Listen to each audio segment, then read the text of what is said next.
Hello, this is Michael Hexter, and welcome to Politics 2100 here on YouTube.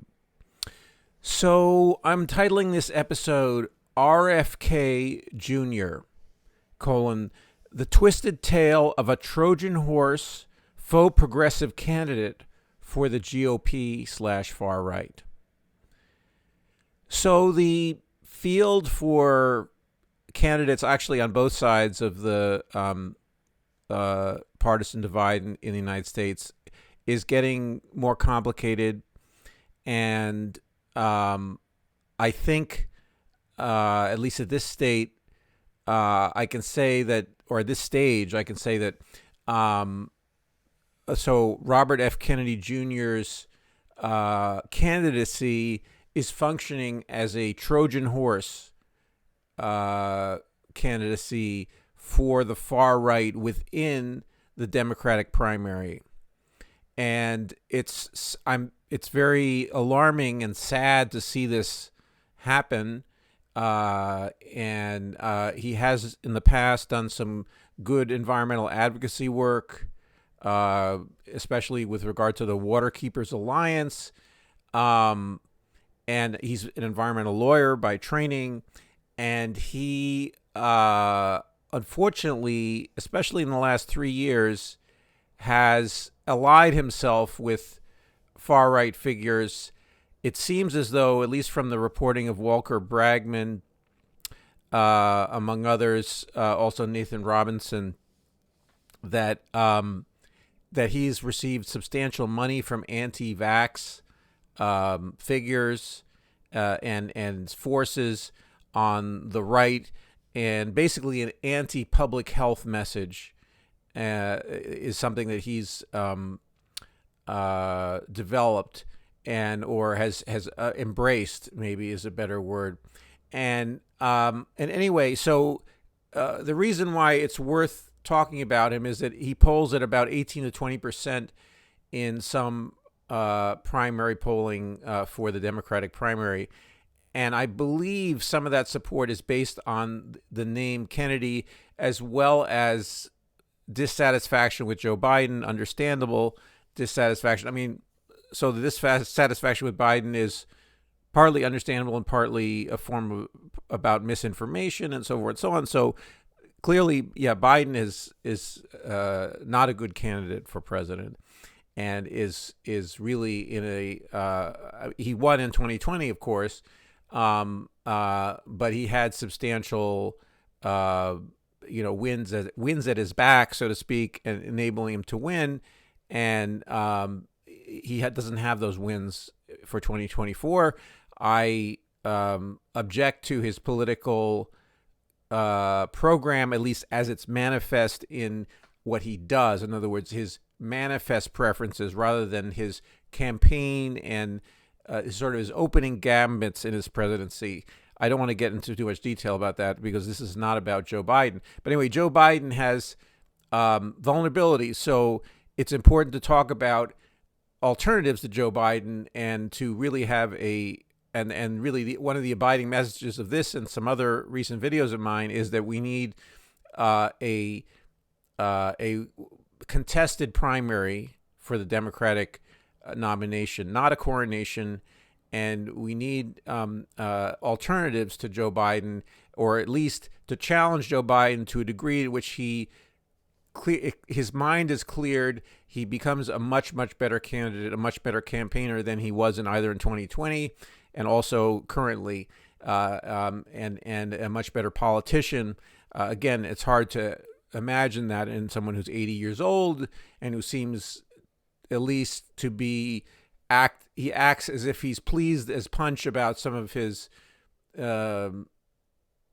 interventions and so forth and so on, self-satisfied, set in his ways, so forth and so on. Anyway, RFK Jr. Has some of so his father, RFK, was one of the more liberal in the style of the 1960s candidate for the Democratic nomination for the presidency in 1968, and tragically he was assassinated. So anyway, one expects both from his uncle, from the legacy of John F. Kennedy, at least the sort of the glamour of that, and his Cold War liberalism that he had, and also kind of optimistic belief in progress in some form or another, and then also then fortunately his father, who was assassinated too soon, or who died too soon, obviously due to assassination. No one should be assassinated. So that's not a something we would like. But anyway, but the premature death of his father, obviously is a large shadow, but also there's a mythos surrounding his name, and so he is in some sense trading on that, as do many Kennedys in one form or another in their political and other adventures. So anyway, and he has some of a track record of being an environmental attorney, and being somewhat liberal. On the other hand, he seems to have a strong belief in free markets. He's something of a libertarian. He does sprinkle in rhetoric about inequality, about racial injustice, so forth and so on, about a broken system, about so he has some of the populist rhetoric that you saw from Trump, but also more genuinely from a Bernie Sanders, so forth and so on. He has some of that rhetoric in his stump speeches, but at the same time, he also is extremely anti-vax and anti-public health. So, and he also has been consorting with people like Steve Bannon and Michael Flynn, Roger Stone, and you see strangely positive, supportive messages for him from people like Charlie Kirk, who is Turning Points USA. He's a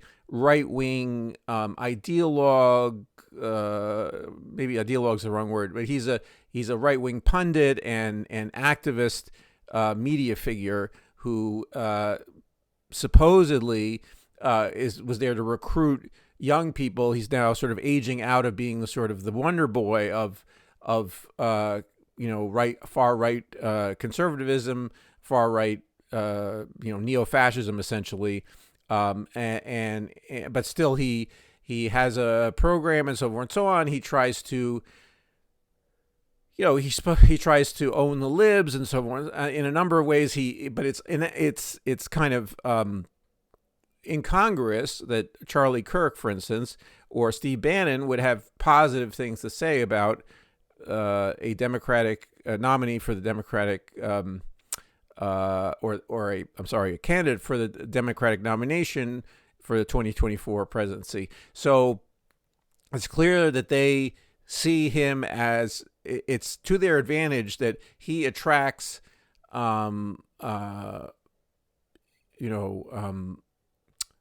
votes and gets a high profile in the upcoming 2024 primary season. And so this obviously,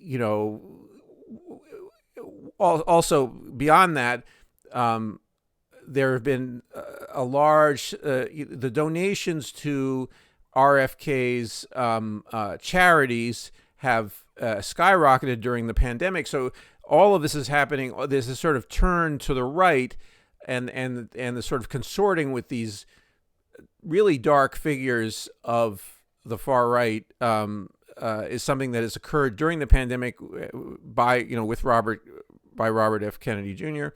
And so you can see him really as and he doesn't have any other than some rhetoric that he has that suggests that he has liberalish or anti-establishmentarian ideas and sort of populist ideas. He doesn't have a concrete and original program about really anything. and a fanatical anti-vax set of convictions. So and anti-public health, and he's also, he does talk about some of the ills of the pharmaceutical industry, some of the problems it has. You can agree with some of the things he says about some of those things, but he's using those to, it appears, to create chaos in the field of potential nominees for the or the candidates for the Democratic nomination. And I'm someone who thinks Marianne Williamson currently is the most serious really candidate, even, you could say, or potential candidate. She still needs to grow some, and she needs to get a more serious operation and a ground game, in order to be considered seriously. But certainly her big ideas, or her, she supports an economic bill of rights. She has in terms of policy proposals, a more attractive and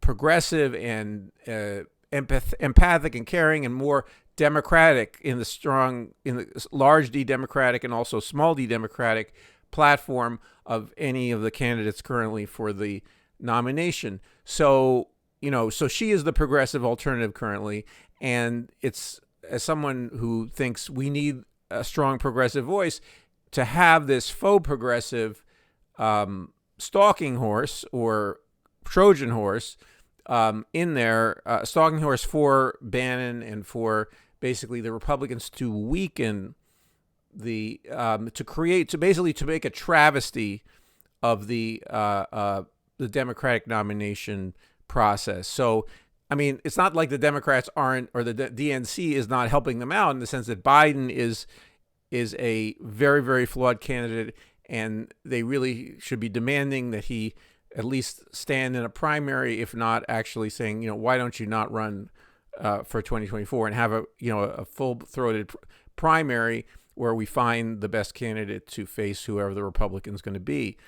But that's not currently happening. So anyway, so we have this field that is being made a travesty, in part by the DNC, but also by these forces that are trying to lift up Robert F. Kennedy. They're giving lots of money to him. They're saying, what a good guy he is, so forth and so on. He's getting platformed by Elon Musk, and who has shown himself to be a right wing, even though he talks as if he's in the middle, and he's not. He seems to have a strong fascist, neo-fascist sympathies. Anyway, so they're making the place where the Democratic primary, the place where a potential strong left, liberal, whatever you want to call it, truly liberal, progressive candidate could potentially emerge, is being made a field where you have a listless but strongly entrenched incumbent, and then you have currently Marianne Williamson is not being treated very seriously. I'm trying to encourage media outlets to at least give her airtime, and to get her to make her case for the nomination. But also you have this Kennedy name and this person who is a troubling and figure that seems to be trying to sabotage the process. He may not think of, he wouldn't, if you put that to him, he wouldn't say, well, of course I'm not trying to sabotage the process. He thinks of himself as being, a worthy aspirant, but the rationale for him running is not there. He doesn't really make a strong case for it himself, other than that he's the anti-vax Democrat. And that's pretty much, and who is trying to also throw more, unfortunately, uncertainty and trying to create another faux populist like Donald Trump to put into disrepute the idea of an outsider candidate. In other words, to be an outsider, but to be an outsider with bad intent. Okay, not an outsider with good intent, an outsider with a positive ethical commitment to American small d democracy and to rule of law and to progress and to social democracy, and that's also an area where RFK's libertarianism is a throwback in a way, in an era where we need a strong governmental response to climate change and to dismantling our for-profit healthcare system and creating a not-for-profit healthcare system in our society. And it requires policy chops and real serious ethical commitment to those projects, and that is something that is not there in RFK. And even though he talks some of those things, he creates layers of fog, okay, over what should be a serious outsider coming in and saying, we need to shake things up and make a change here in Washington. And that, unfortunately, is being fogged over by these. It was from Trump in the Republican Party. In this case, it's RFK in the Democratic Party. It's creating a parody of that position, and that's what the saboteurs of the neo-fascist saboteurs, the people who like to create a world of smoke and mirrors and unseriousness and gaslighting for the people, so people don't know which way is up, is left right, is right left. That whole aura of uncertainty that they gin up and they try to generate is RFK Jr. is just one portion of that. There's also other events that are happening that also create this kind of shifting world of images, but not reality. There's images, but not the real commitment of people to public service, to policy programs that are supposed to, that are intended to improve the lives of Americans, solve the really persistent issues that we're facing economically, ecologically, politically, not just to put a few words there and then go on to something else. So anyway, it's a shame that this is happening. It's a shame that this is being attached to the Kennedy name. I have not too much sentimental attachment to it, but anyway, there are some Democrats that do have attachment to it and to that name, and it's too bad that it's come to this. Okay, but my best hope is that people learn about him and realize that he's not there. He's not really there for the Democrats or for the Democrat. Not necessarily. I'm not talking about the party, the apparatchiks. I'm talking about not for the voters, the people who are. He's not really there for them. He's there for himself, and a weird agenda that's about obsession, really, about vaccines and about anti-public health. And that's also just another side note here. The public health, I've mentioned this in a number of videos, that especially the COVID-19 pandemic really has revealed the importance of a strong, essentially social democratic response to things like a pandemic. And public health is a key function in any light social democratic or, strong social democratic state or regime, so forth and so on. And the far right knows this. They're anti-social democracy. So they are attacking. And this is one of their ways of attacking the idea of social democracy, is to use someone like Robert Kennedy to, create a phony, quote unquote, progressive who is anti-public health. So creating this, and public health is one of the, even though it creates for the far right all kinds of scary imaginings about public officials that are concerned about infectious diseases and so forth and so on. They're trying to track them. There's surveillance involved. I mean, public health surveillance is one of the disease surveillance is one of the functions in a public health, either on a city level, county level, so forth and so on. But anyway, all of those things are anathema to the idea that government is always the baddie, always the is not there for you and to support the community. Instead, that it's this imposition on the community. So anyway, so that the far right is so worried about that and so freaked out about it, and it's against their worldview. And it also happens to coincide with economic interests that want to continue to have a low regulation, low tax regime in any society, in our society in this case. And so they want to keep on undermining the idea. And public health is one of those foundational things, along with fire service and so on, roads. And in most civilized countries, healthcare, and even in our country, some version of, not-for-profit healthcare provision or, publicly run healthcare insurance schemes, so forth and so on.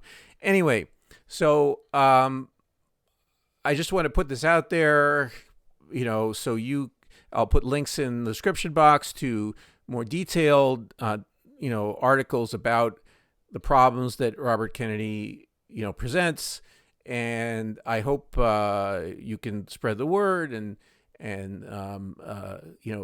dissuade people of considering him seriously and having that we should have a real primary, but he shouldn't be the reason why we have a real primary. In other words, we need people like Williamson and maybe others coming in who, are more authentic aspirants to the very high office of presidency.